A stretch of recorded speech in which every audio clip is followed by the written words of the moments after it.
Hello, everyone. Welcome again to the final episode of City Reverberations during the 2025-2026 season, as tomorrow, April 12th, is game 82, the last game of the regular season.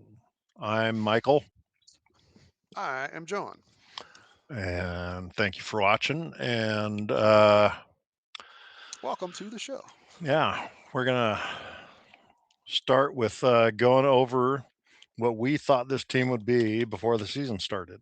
And the projected over under was 34 and a half wins, which the team has greatly exceeded. At being 41 and 40 right now. And tomorrow's game decides whether or not they're going to be 41 and 41 or 42 and 40 and end up with a winning season or not. But no chance of a losing season, which neither of us predicted. Nope. I That was the is. negative Nancy as usual, and I predicted 37 wins. I felt it a little bit better and had what 39. So yeah, just a couple more wins. But I was figured we get close, and then I think that we that was that. Are these the final ones that we went with after seeing the first couple, or did we just talk about doing that? Like, oh, let's redo that because we saw the first like week and a half of the season before wheels fell off to a degree. No, I think these are our original predictions. Because yeah, we did amend it up, but whatever. That was after seeing part of the season. That's not the same thing as making your guess before the season. They still like they were predicted like we said 34 and a half games they were. um I'm trying to think if I remember hearing anybody else say stuff. I think I went with that going, we'll be good. I don't know if we'd win half the games because maybe I was looking at the stacked West already, and we got to play that and run that gauntlet. um but yeah, we as a team we did do bad. I'm honestly we're under 5 wins off total, which is pretty good for the first time we've really ever looked at, yeah, what do we think we're going to win, and seriously investigate how they're going to play. Um, they overachieved dramatically. yeah, and a little too much. Like if they make the playoffs, that's going to be negative. But we'll get into that later. Yeah, we'll touch on that down the road. Um, yeah, I mean, it's so weird. I have such mixed feelings about it all because on one hand, it's great and I love seeing the progress and I want all that stuff, but I really want that 2026 draft pick and Yeah, I want to have the lottery gods shine on us, even if the chances are tiny. Um, and I don't even need to win the lottery. If we could just move into the top four, that would be incredible. And whether we kept that player or we use it as a part of a trade, either way is good for us. And I would be, it's going to be disappointing if we make the playoffs and get smoked by whoever we get smoked by and then don't get a draft pick. I mean, the only positive to come out of that to me really is that you finally conveyed that draft pick to Chicago, and yeah, that then you get rid opens of it. up other future first round picks for making a big trade. Yeah, yeah, exactly. I lean. I think we both lean towards that of having to use the pick. We have a hard time getting free agents here, and we always either going to have to throw what I mean, that's down the road a discussion as well. Just what are we gonna have to what do we have to get rid of to try to get somebody here that's It's going to be a superstar pile superstar? of draft picks. I mean, look at what Bain, what Memphis got 4 first round picks for Desmond Bain going to Orlando. I mean, Yeah, if that's the bar and you're talking about trying to get like an all NBA or all-star level player, you're talking that's a minimum of 4 first round picks. And I don't know. I mean, for me, the potential reworking of the lottery to disincentivize tanking, that kind of stuff, and how it could make this stash of picks that we have, the Milwaukee picks and all that kind of stuff, way less valuable. It's like Yeah. part of me, it's like you need to decide what to do with those picks now and make your move this summer to use those picks while they still have as much value as possible. The other thing is that this draft is supposed to be amazing, and next year's draft is Yeah. supposed to be terrible, and Yeah. 2028 is not supposed to be any better either. Although the farther out you go, the harder it is to predict that stuff. But besides that point, we're going to be good, and we're not going to be in the draft lottery after Yeah. this We year. don't. So No. we have to hit this iron while it's hot now, this summer. And, Yeah. even if it's a tiny chance, I'd rather have a tiny chance than no chance of moving up in the lottery and getting one of those top picks. So, I mean, the way it is now, well, actually, we aren't going to know until tomorrow because we won't know our final place. But, Yeah. We I still mean, have a. if we don't It's move hard up, to. if we don't move up in the draft, then I think we're going to be stuck at like 12th or 13th or 14th, isn't it? 14th, something like that. Yeah, Yeah. it's gonna be better than a playoff team picking 15 through Not 30, much. but Not it's much. not nearly as We're. good as moving into the top 4, and that's the only thing you can do when you're moving up is you get moved into the top Yeah. 4. Um, so yeah, I can't say it enough. We need the luck to work our way for once in a blue moon, And and that is so hard to try to cheer for. What we need to lose against a crap team, or I don't know. we ha- I've created split personality syndrome in myself this year because it's like anytime that they're playing decently and I get into the game and I want them to yeah, win. And I'm then with you. every time out, I remember I'm like, oh wait, I don't want them to win. And then when the times that we lose, I can snap out of wanting to win and into okay, this is what I want long term, but it's creating multiple personalities in me. And I have kind of similar to that, I guess, because my mom's like, "You great win, yeah," and I'm like, "Yes, it was. They played well." And she even will come back sometimes like, "But that doesn't help the draft pick, right?" And I'm like, "Yep." It's like she's happy for any of it. She just wants to see the player she wants to see play and wants to see the team win in general. But the same idea, and I'm talking to her this year. It's like what you and I've discussed of we need that draft pick. We need to if we don't, if we win and continue to win, we don't see us going deep. We got the, what do you want to jump into, gladiator. Let's go against the number 1 or number 2 team in the league. Yay, in the first round, you know. Um yeah, so I yeah, don't I don't want either of those things. no. And then I the don't only I way don't that think the happens is experience gained from that is worth losing that pick. It's just not. I I went off on in my head the other day thinking of that, and I was like, okay, you get in the playoffs, you have a minute chance if everything went your way or somebody whammy got hurt or other players got just all of a sudden what my mind I let it run down that for just a split second, like what happens if you win the first round, then what do you Uh, do? yeah, but tell me how it wouldn't, like, in the best case scenario, it wouldn't be 2019 all over again. Have an amazing first round, have a incredible second round and some of the most exciting basketball ever, and then you're done and you're smoked and Yeah. you're gassed and you hit whoever's in the Western Conference Finals and they crush you and you get swept. And what Yeah. did that do for us? Nothing. I mean, Well, it did more that that would give playoff, us the experience. 2019 Portland Trailblazer playoff run was a positive for the Oklahoma City Thunder, not for the Portland Trailblazers.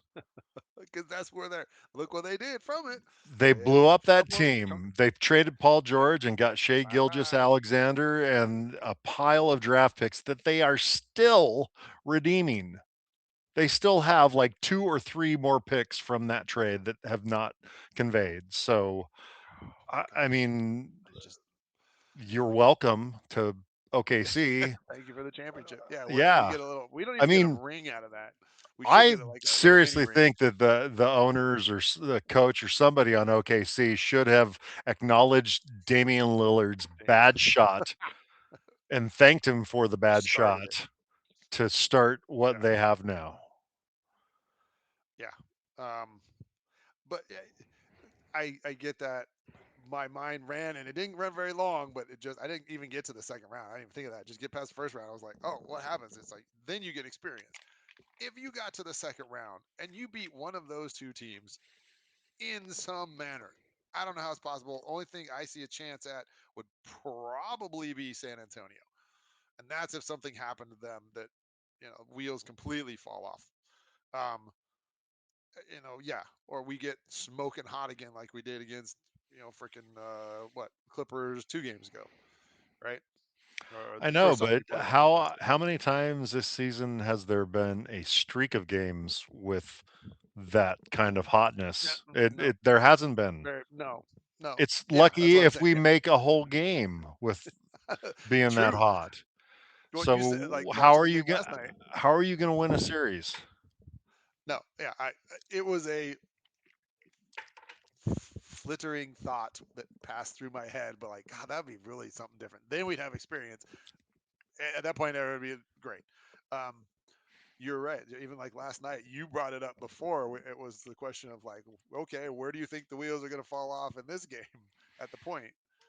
Right. And it's like we're up 20 or Well, I whatever, was and then it's right. like, They just rallied again. I mean, yeah, they choked in the third quarter like they normally do. yeah, And yeah. That we was. always build up a big lead and then I mean, every team's going to lose get that focus. come Yeah, back. I mean, Yeah, but part of it is, especially if you build up the big lead in the first half, then you get all of halftime to adjust and address your mistakes, and better teams are going to be better at that and take advantage of yeah. us more. And And that's where the higher caliber team. I'm amazed. I was happy and I was very, satisfied to see them fight back again, even though they got down. It's like you got in a battle, but I don't see the Clippers as a team that you do that against Denver. I'll literally what we happened in Denver. They fought back and were like, "Great, we're gonna win. We know we can win. You right, don't. That's them talking to us." And it's like, yeah, we expected. There's the remnants of there. We haven't flipped that switch of we are expecting to win this. I think I still love it. You have Dame on the floor, that changes. Just his mentality, like I will shoot us back in this game, and I'm just going to will you along with it, and that builds it. We go back to the playoffs, and again, Dame lifting the load hugely. He doesn't need that, but I think just that would be a little bit of different energy that you're like, all right, now you have somebody on the floor. It's like, no, we're not losing this game. Um, but we don't have that switch. That has not happened. We've grown immensely this year. At times, it's like we haven't. We've discussed this in the past that just the teams got to go through that building cycle, and we have this year went from hey, we're just going to play and oh, we might win to be like, we're never going to stop playing because we think we can win it, even if we are down 20. They don't ever stop. And it's like, you just know there's going to be another run. They're going to try another run, even if they, it's a eight, they're down 15, they're going to make a run and try to get it to 5. And they usually did that in the games. They never just, there was only a handful of games where they just got their, asses handed to them. But yeah, they need to make that jump, and that yeah, again, I'm with you. I don't see that happening. We've made the move in the regular season. We've done that. The playoffs aren't going to change that mental attitude. the It's other not going to all of a sudden give us that. the other angle of making a run in the playoffs, and even if you win the first round, is like, how do we have a health track record this season to sustain a playoff run? Yeah. We Um, don't, and so I mean, Denny's back could use a summer off. Dame's yeah. Achilles could Deal. use. I mean, not that he's playing, but he needs more time before he's ready to go. Yeah. Matisse I don't even know his flirted status. with being out last night on another little ticky tack thing, which Yeah. is all the reason why he was out the beginning of the year. You have Veet is out, calf contusion. Is that what they call it? Jeremy has his second calf Oh, strain of the year, and he's out for yeah. the season for sure. He's not going to be in the playoff run because you're not going to bring him back with that. So, No. I mean, that's a huge You blow. you just got Shaden played last night, which was good to see. And I've heard some of the reports he was playing in, fairly intense in practice, but he's still on a minutes restriction. He's Right, not going to be going full bore, right, and it's like you don't have, yeah, the health going into this. You got to be healthy because that lineup just shrinks, you know, from hey, we're 10 deep. We're going to only go 8 deep now, unless we need it, just right. because they always tighten it up, which, like our But mentality, I that still think, that is a mistake.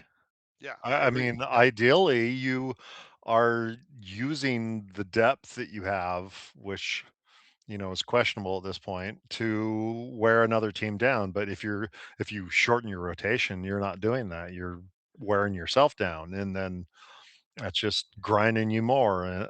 Yeah. You you can do that. So like our philosophy or what we want to see in that, I think you can do that for 1 or 2 games in the playoffs. If you're fresh over the whole season, it's like, okay, good. They're going to need to do some heavy lifting. It's like we're going with the people that are there. Maybe they're just hot, and it's like we're going to ride Right, with but them. in that situation, you've played your regular season so that you Yeah, still have gas in the tank for your exactly. playoff run. Yep. Would you And define us as having gas in the tank right now? Not a I, lot. I mean, right no, now we are the guy that shows up to the gas station and empties his pocket out and is digging lint out of his change. yeah, Oh, hey, can I can I get $3.17 of unleaded, please? yeah. Yeah, no, I don't see us as we pulled into the pit stops as you just said. We're scrounging for change to get fuel. We got a couple of tires that are bald, and Been patched it's, up, had a nail in yeah. them, and got patched, and We might have a little steam coming out the radiator, and yeah, we are not in a position to go into this play heavy minutes from who's left. Um, I mean, we're and they just the first. It's gonna both teams we do not match up well against. I mean, you look at the way, and I think Oklahoma City plays that way. Like, kind of, they have a deeper bench, right? They go deeper into their bench, and anybody who walks on that floor is aggressive defensively. It's like they're going to put bodies well, on you. You're San going to get Antonio's roughed up. deep too. Look at what they just did to us with their Yeah, two best players on the bench. They crushed us.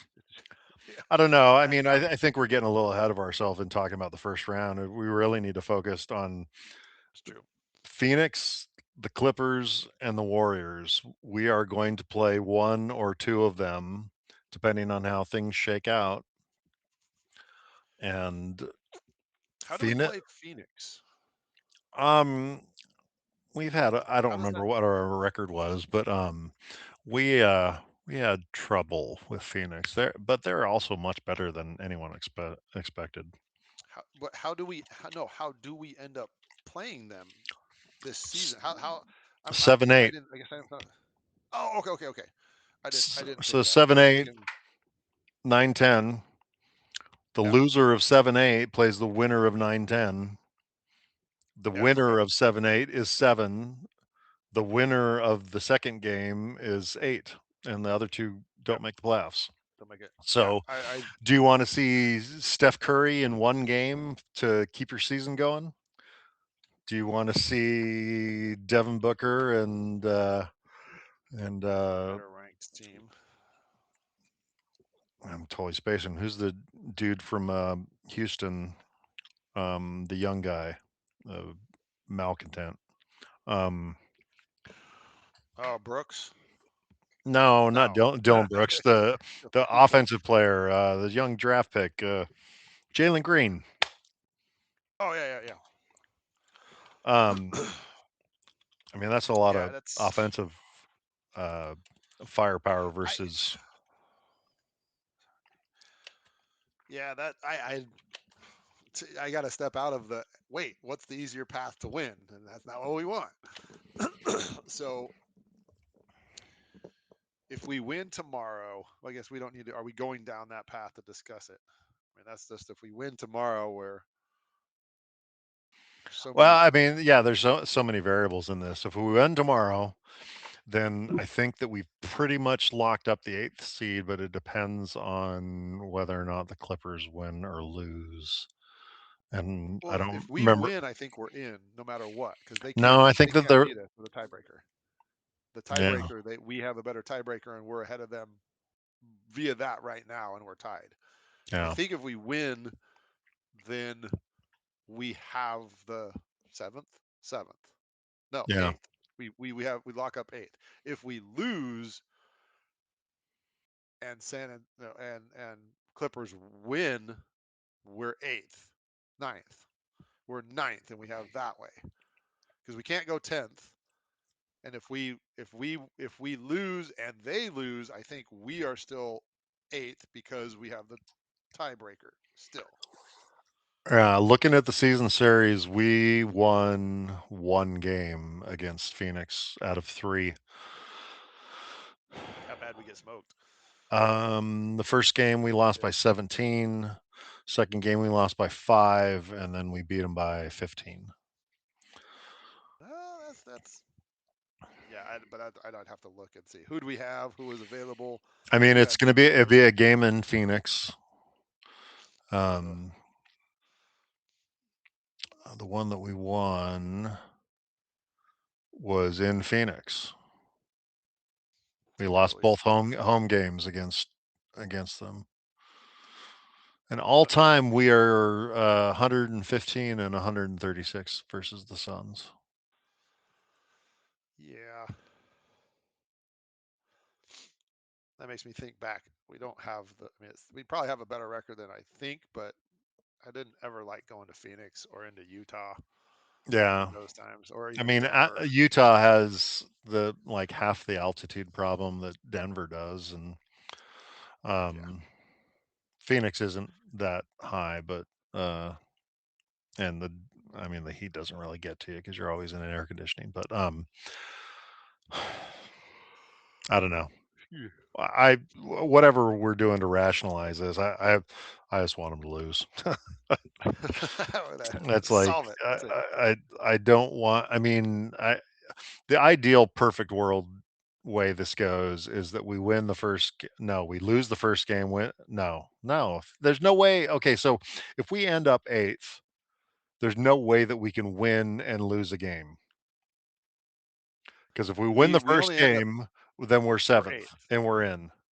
No, we're eighth. No, if the play-in is between 7 and 8, Phoenix and us. If we win tomorrow, then we will play a play-in game against Phoenix, Okay. and Yes. Okay. Okay. the Yes. winner of that is 7. The loser of that plays the winner of 9-10 to become eighth. So Yes. what I'm saying is that if we are eighth place, there's no way to win a game and avoid the playoffs. If we win the first game, We're in. Yeah. We're in. we're in the Phoenix playoffs. is. If we Yeah. lose the first game and win the second game, we're in the playoffs. Yes. So The only way it's to win and lose is to be ninth or 10th, yeah, is which what we I'm can't. trying to say. So we No, have I to think lose to if we lose tomorrow and and the Clippers Clippers win. win, then we could be We're in ninth. ninth and we could Yes. win the first game and lose the second. But I don't want that to happen because that is flirting with losing that draft pick too closely. So we want to win. We can't. N- We have to go that No, way. I mean, I ideally to keep the draft pick, we want to lose tomorrow and then lose again. And Oh, that's so hard to say because it's to the shit. You lose to Sacramento. That is horrible. Did you? This is I know and total they're gonna tangent. be trying to lose. I mean, losing Did tomorrow is going to be a difficult task. Did you see who was it? I saw a blip that the lady threw out there of the team, the two bottom teams. So it was Utah and Who's the other one that sucks? Is it Minnesota? No. Um, Memphis. That Memphis. yeah, Did they you just played did each you see the other, and lineup? yeah, they had three triple doubles from people that Four. weren't even on the team, and one person had a quadruple double with 10 turnovers, Yeah, and he like was the their only one starting that was. lineup was 3 or 4 10-day Four. contracts It was four and 10 days. and a A two-way two-way. player. And The two-way player got they the only played quadruple. 6 players. I mean, if they don't get fined for that, how are you justifying that to the league office when they come calling? I have no idea. That's like Portland. The what a couple years ago was Simons did the went off and ran the whole 48 minutes, and we only played Right, and that six. was they were trying to lose, and they were trying to avoid it was trying to avoid OKC, wasn't it? I think yeah, there was something. Was that? Yeah, because we hadn't played them as well during the year, and everybody was talking about, oh, it's going to be a bad matchup for Portland, and that turned Oh, out to not be true. well, turned out to Turned be out to be the best thing a that bad ever thing. happened to OKC. Yeah, did turn out to be a bad thing for Portland in the long Oh, run. by the way, OKC, that's for you. um. All right.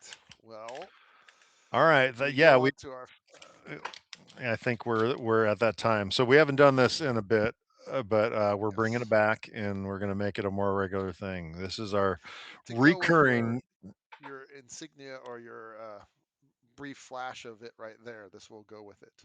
Yeah, this is our recurring segment of F that draft. The Portland Trailblazers have had plenty of terrible draft choices and terrible draft consequences because of their choices. And And we are going to pick one out that shines brighter than others. Fireworks so there.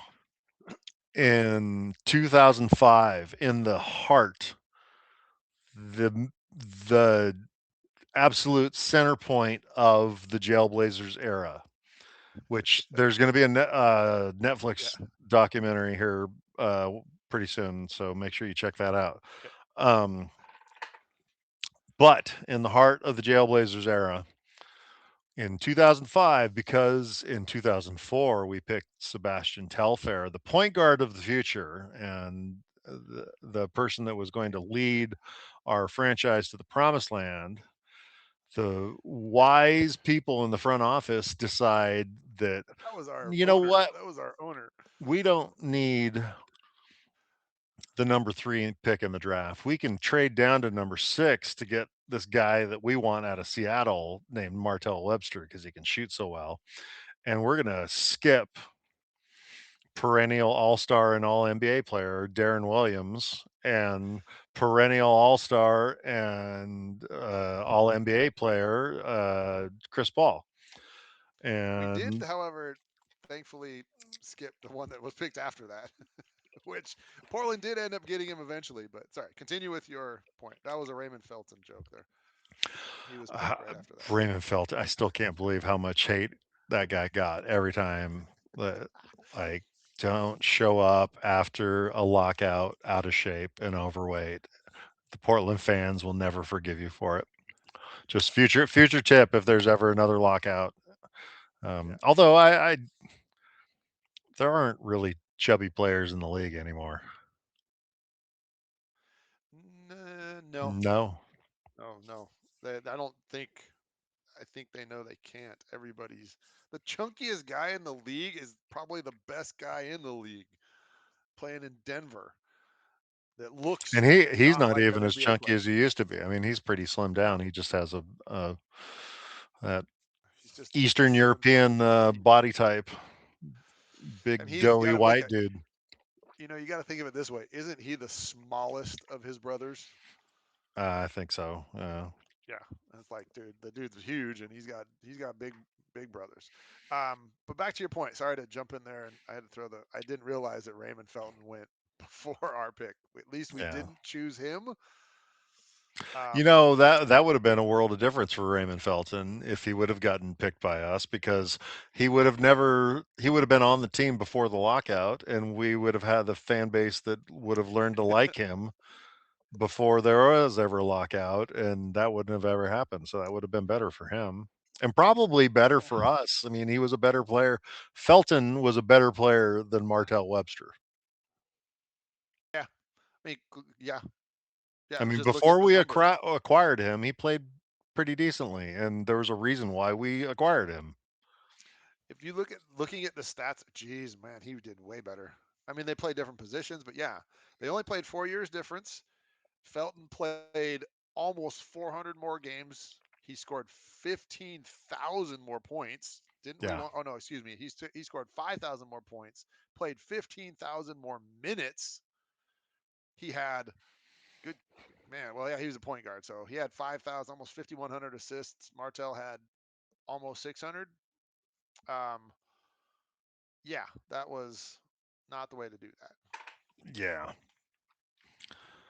That would have been, yeah. But yeah, f that draft again. 2005. Yeah. There's so many of these, but we're only doing one at a time, just Yeah, to savor the hate and savor the regret and all of our looking back at our past choices. Well, I guess it's not our past choices; it's management's past choices. But but yeah, their past choices are pain and suffering, and everybody knows there's a few out there that are huge that we'll eventually get to yeah, because but they are those ones are they obvious. Well, those will be yeah. later on. We'll wait for the summer when there's no games and there's nothing else to talk about, and we We can maybe we'll reminisce just in the do it. pain and glory of yeah, Yeah, if we were. celebration and falling off a cliff. No. Um, but yes, so Well, anyways, with that, let's. I say we keep this one a short one. We're at just over half an hour. yeah. We have a game tomorrow. We have game number 82. Do we end up even 500 basketball for the year at 41 and 41, or do we just squeak into winning territory at 42 and 40? I've made my wishes clear. I want losses. I want a draft pick. And then next year is all about winning all again. Yeah, that's we'll touch on that because I think we're both excited and trying to be like, all right, which is I'll touch on this how and what we've said over the season so far.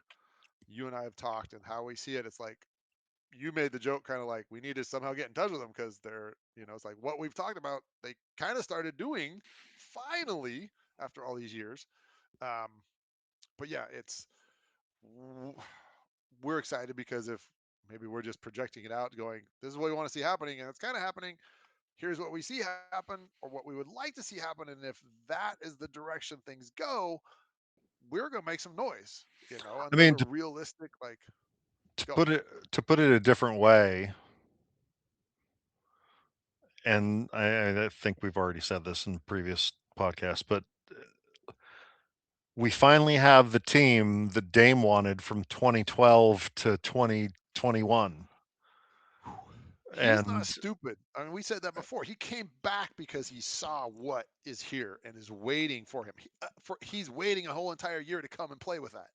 yeah, so I mean, it's going to be incredible to see that. And here's a topic we can just touch on briefly. But one of the things that we've been debating back and forth is assuming that all four of these players are on the team, and we're only talking about the guard rotations here. What is better next year to start Dame and Drew and have your veteran presence starting the game and then bring Scoot and Shea off the bench? Or, and this is the way I lean, would you rather have Dame start, Drew come off the bench so that you always have a Hall of Fame point guard running your team, and then have whoever earns it in training camp, Scoot or Shea, start, and then the other one comes off the bench, and then you always have a veteran presence in the game to avoid those lapses and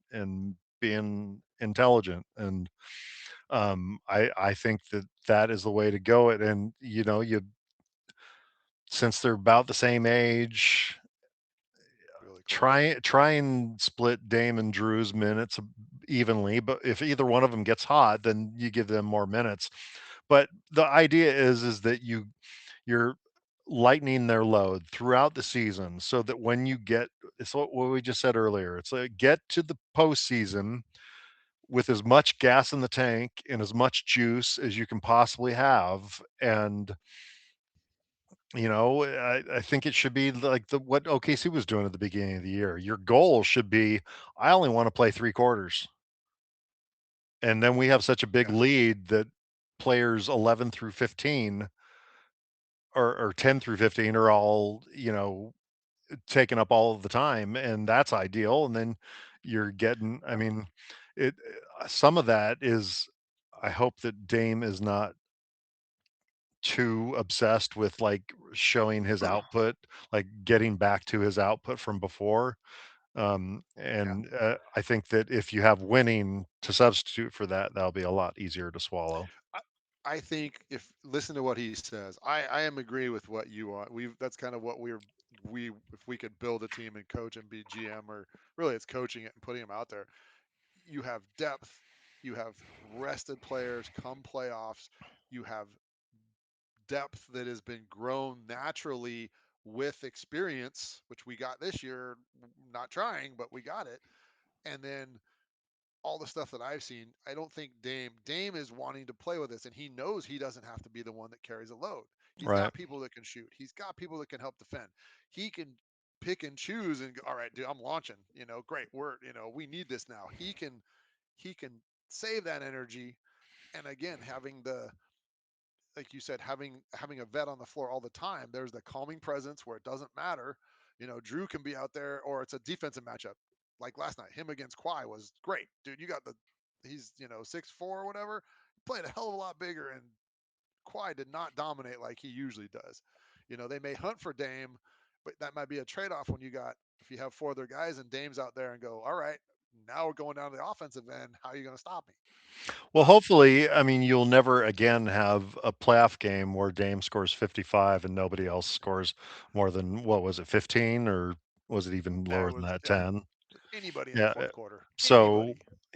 I mean, it was amazing that he had all those outbursts, all those 50, 60, 70 point games. But in reality, you don't want him doing that. You want other people on your team helping him carry that load. And maybe every once Yeah. in a blue moon he has a breakout game like that, but you don't want to count on it. You don't want to rely on it. And we were always relying on it in his first stint in Portland. After Yep. LaMarcus left, it was, if Dame Yeah. didn't have a good game, we generally lost. Yeah. I mean, he made some amazing memories, and I mean, he's engulfed his name here forever. Doesn't matter at this point, but I think and you're saying you saying if he wants to get back to that, I think there's going to be a point where he's just him walking on the floor and being able to just shoot or go by somebody a couple times. Everyone's be like, he's back. We got him at 90%. We know what he's going into: age, injuries, what he's come back from, and if he can excel at that, he. I want to see the shooter just be like, okay, great. He didn't, I want to see him do a Clay Thompson, just boom, 15 threes and just go off. And it's like, how do you stop him? He just steps back every time you pick him up higher. We see him in warm-ups or in practice before games. He's out there launching 40 freaking footers like it's a free throw. Right. And then Given there's nobody on him, but once the defense adjusts and picks him up higher, then the lane is wide open for wide Denny. open. Yeah, and at that, you can drive a Mack truck through there. I mean, they have to pick him up. What are they going to do? I mean, you saw it when he all this other time. You see him. People are just like the Reggie Miller comment when a Dame comes down and says, "Oh my God, boom, net," and you're like, "Oh well, okay." He may have to. Maybe there's a let the offense set a little bit. Oh well, you're gonna pick me up. Okay, great. I'll just shoot because I'm wide open and 35 feet's nothing at this point. No. So yeah, that's something we can touch on. That we want feedback from what do people think of that? What do they think about running vets or running the combo? Let it all go to the youth. I know that there's a thing on Blazers Edge today. They do an awesome job, but they're touching on that of like, do you let the youth run it? I'm gonna say I want the combo because I don't see a youth that's ready and they have not proven themselves to run it without, the other thing we got to talk about: ball handling, turnovers, fucking stupid passes, just that type of stuff. It's not I there. Kid and Drew no, does I his, mean, but in my mind, no, you don't let the young people run it. You have veterans on your team for a reason. And yeah, you need a in balance. this hypothetical lineup that I want, where Dame and Drew are splitting time at the one, your hypothetical starting lineup is four 26 and under players and a 37 year 36 year old. old. Yeah, that's So that's I fine. mean, that is plenty young, Yeah, and it's not that they can't. I mean, I think that's but what people look at. They're going to pick up on the defense. It's like you got someone who's older, who's not going to move as fast, and it's like, look what Drew did this year compared to what he did the couple years before it. He was not used the same. He's stepped up his game this year. It's not like Dame is a bad defender. It's like I just got to keep you in front of me, and I can shovel you to well, what's probably going to be on the floor. So he six can nine guy. also afford to spend more energy on defense when he isn't carrying as big of an offensive load. So Very very and true. also what he is as a defender is much different when he's got everybody behind him as a good defender, you know. Yeah, that's So very true. It's like that becomes a one-on-one situation, or I mean, I, I think we look at the positive of what those wings can do of getting in passing lanes. It's like if you got him out there with Matisse or Denny or Tumani, or I mean, at that point, even Shea getting in passing lanes, he started to do that better. It's like, and if you get by him, that you got eight lineup last night of Drew, Tamani, Denny, Rob, and who was the fifth? Was it Murray, Murray? Yeah, that was a Murray or Shea that were was out there. no, it Yeah, was Murray. That was a Murray. defensive nightmare for them. Yeah, they and that's what I want to see. That I want to see that from game one next season of how we came out this year.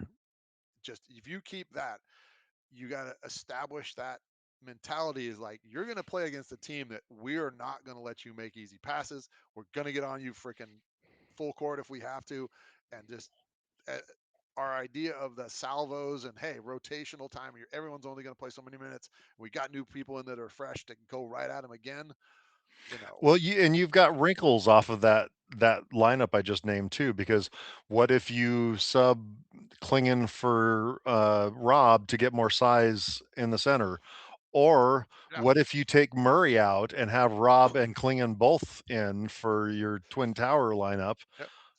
Again, Rob led didn't he lead the league in blocks at the three line this year or something? It was ridiculous. He's got multiple blocks from 3-point shots this season. Um, but yeah, I don't know. Matisse We is also a specialist at that too. he did Although that last night. he doesn't have the games to be making it on any stat Yeah. list. So that's what we want, I guess, from people if watching. Yeah, Tweet in tell what us do you what want to you see? agree with, what you don't agree with. We'd love to have some interactions in the comments, Yeah. and as always, like and subscribe. We're trying to grow this thing and having some more um, intelligent observations on the local Blazer scene instead of the, let's bluntly call it, garbage that comes out of a lot of things. Yeah. Anyways, thank you again for listening. And as always, Go Blazers. Do we really want that? But yeah, no. all Go Blazers, as right. always.